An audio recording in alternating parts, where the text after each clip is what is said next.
नमस्कार, मैं कृष्ण कुमार स्वागत करता हूं आप लोग का अपने YouTube channel Krishna general study and Hindi की इसी सीरीज की नेक्स्ट क्लास लेकर आया हूं। और याद रखना, अगर आप लोग को हिंदी का पूरा सिलेबस करना है तो कृपया करके चैनल को सब्सक्राइब कर दे चलें। देखिए, आज मैं इसी सीरीज का लेकर आया एक नेक्स्ट टॉपिक जिसका नाम है शब्द विचार। बहुत ही महत्वपूर्ण टॉपिक है। सबसे पहले जानना जरूरी है बच्चों कि शब्द होता क्या है। मैंने आप लोग को बताया था कि वर्णों का सार्थक समूह, वर्णों का सार्थक समूह शब्द कहलाता है। आप लोग जब मेरी पहली क्लास देखोगे तो वहां सबसे पहले आप लोग को यही चीजें दिखाई देंगी। वर्णों का सार्थक समूह क्या कहलाता है?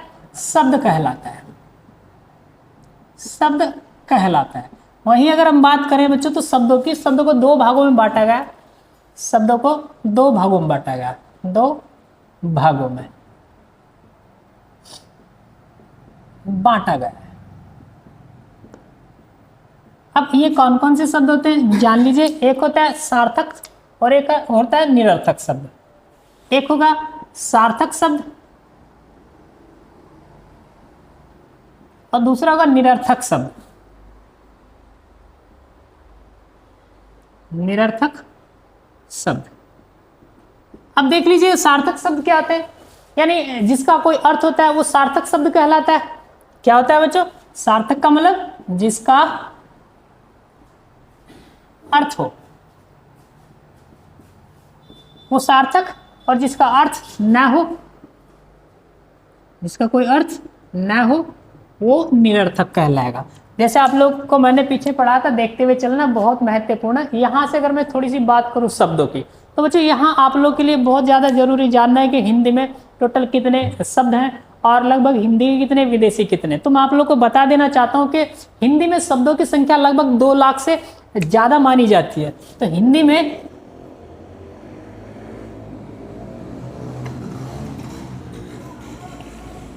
शब्दों की संख्या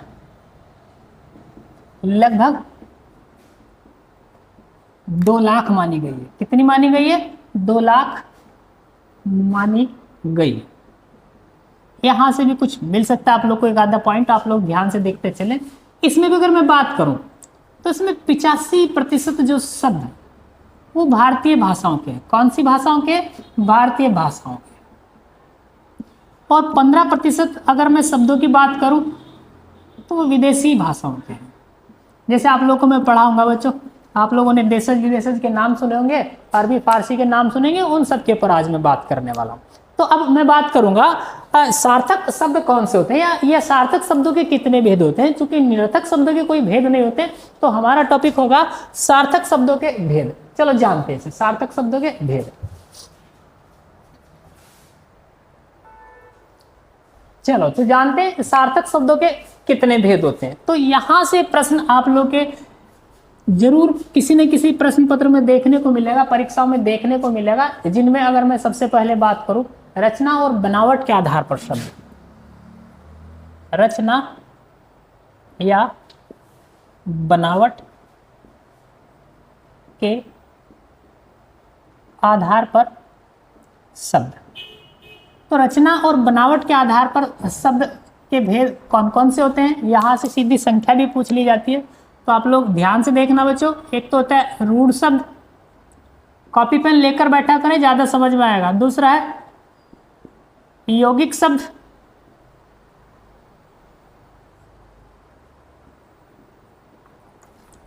तीसरा है योग रूढ़ शब्द। ये याद रखना, इन्हें आज मैं कंप्लीट कराने वाला हूं, आप लोग के लिए बहुत ज्यादा जरूरी है। इसके बाद अगर हम बात करें उत्पत्ति के आधार पर, उत्पत्ति के आधार पर शब्द, तो उत्पत्ति के आधार पर अगर देखा जाए तो आप लोग को देखने को मिलेगा तत्सम शब्द, तद्भव शब्द, देशज शब्द,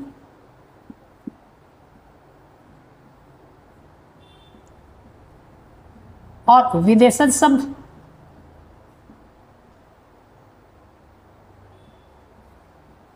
तथा इसके अलावा अगर देखें तो संकर शब्द आ जाएगा। संकर शब्द यानी मिश्रित शब्द भी कहते हैं।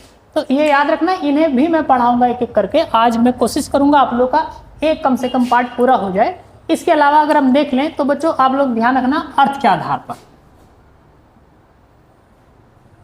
अर्थ के आधार पर शब्द,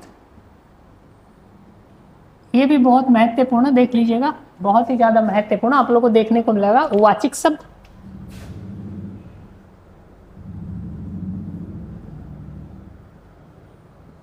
लाक्षणिक शब्द,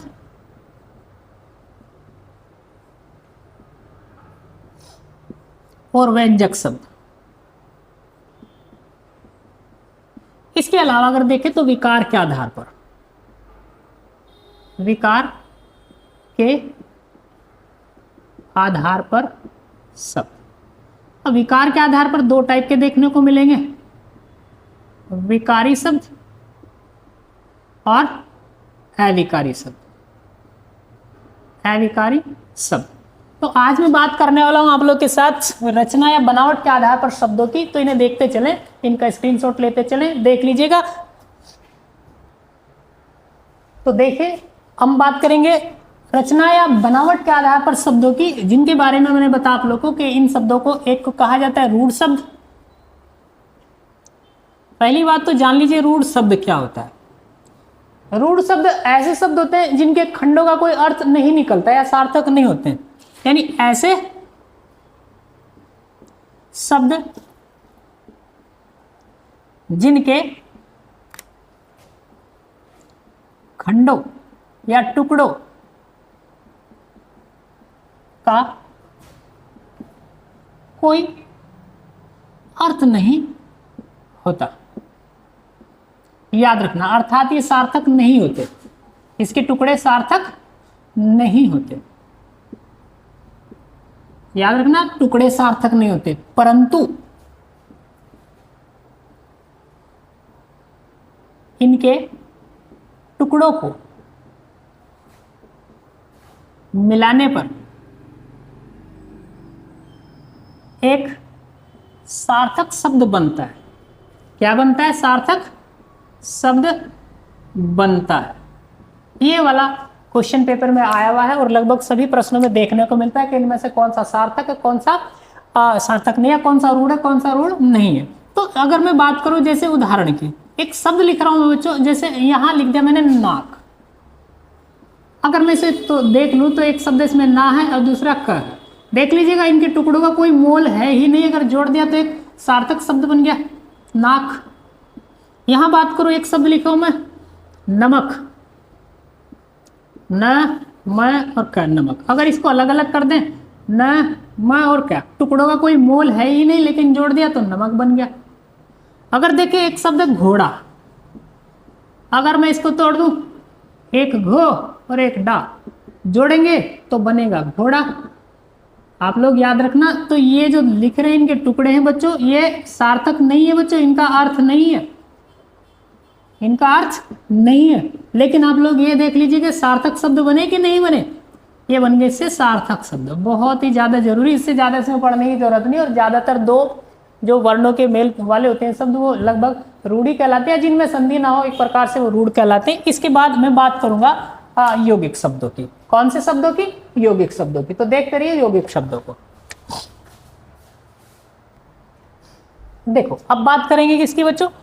यौगिक के शब्द। यानी यहां तो क्या था, जिन टुकड़ों का कोई अर्थ नहीं होता। यहां ये याद रखना, यौगिक वे शब्द होते हैं, वे शब्द होते हैं जो दो सार्थक शब्दों के मेल से बने, दो सार्थक शब्दों के मेल से बने हो। अर्थात दोनों शब्दों का कुछ ना कुछ अर्थ जरूर होता है। जैसे उदाहरण में बात करें, आप लोग देख लीजिएगा, एक शब्द मैं लिख रहा हूं हिमालय। अब हिमालय को अगर तोड़ कर देखें, एक हिम है और दूसरा आल्य है। अब देख लीजिएगा, दोनों शब्दों का कुछ ना कुछ अर्थ होता है। हिम का मतलब बर्फ होता है, आल्य का मतलब निवास होता है। यही अगर दूसरा शब्द लिख दूं, मैं लिख दूं पुस्तक या पुस्तकालय। अब पुस्तकालय भी कैसा हो जाएगा? सार्थक शब्द बन जाएगा। अगर मैं बात कर दूं विद्यार्थी, तो विद्यार्थी शब्द में भी आप लोग जानते हैं विद्या प्लस अर्थी, ये भी सार्थक शब्दों के मेल से बना है। इसके बाद अगर एक तीसरे की बात करें, उसका नाम है बच्चों योग रूढ़। योग रूढ़ बहुत बार पेपर में आया हुआ है यहां से योग रूढ़। अब योग रूढ़ क्या होता है, याद रखना, वे शब्द जो यौगिक तो होते हैं, यौगिक तो होते हैं परंतु अपना सामान्य अर्थ न दर्शाकर